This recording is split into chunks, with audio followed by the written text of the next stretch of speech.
Nashwa going in under Holly Doyle. Frankie will complete the line. Mostahdaf moving in. Stand by.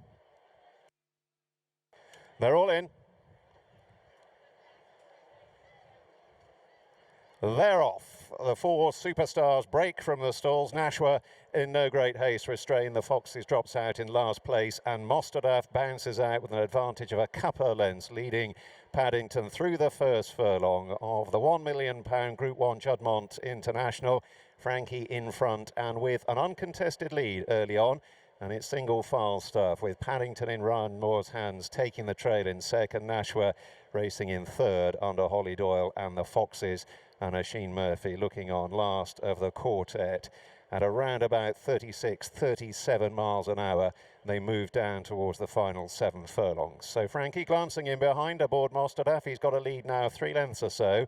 Paddington is chasing 2 lengths away to Nashwa, the dark green silks, and the Foxes under heavy restraint at the back of the field. They enter the last 3/4 of a mile and begin the swing back towards home and on towards halfway. And Frankie setting decent fractions here on Mostahdaf. He has an advantage of 3 lengths over Paddington. A further 2 lengths away to Nashwa, and the Foxes are halfway, remains last of the quartet, and they're around about 38 miles an hour as Mostahdaf leads them to the top of the home straight and the last half mile in sight. And again, Frankie has a look in behind. You'll see that Ryan Moore is now just asking Paddington to go after Mostahdaf, to try and close. The gap is still 3 lengths. 2 lengths away to Nashwa, and the Foxes remains last of 4. And again, Frankie has a long, lingering look in behind aboard Mostahdaf. He's leading them down towards the last 2.5 furlongs, and Moore is now crouching low on Paddington. He gets to within 2 lengths. Frankie asks Mostahdaf for more. Can Paddington get past? Nashwa on the right is staging a challenge. The Foxes back in 4th.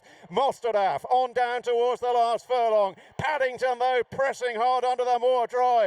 Nashwa trying to burrow through against the rail. Mostahdaf, Paddington leaning left. He got to his quarters. Can he get past? Frankie in front, punching away. Mostahdaf, and it's a record-breaking Juddmonte International success for Frankie on his farewell. Mostahdaf beat Nashwa, Paddington only 3rd, and the Foxes back in 4th.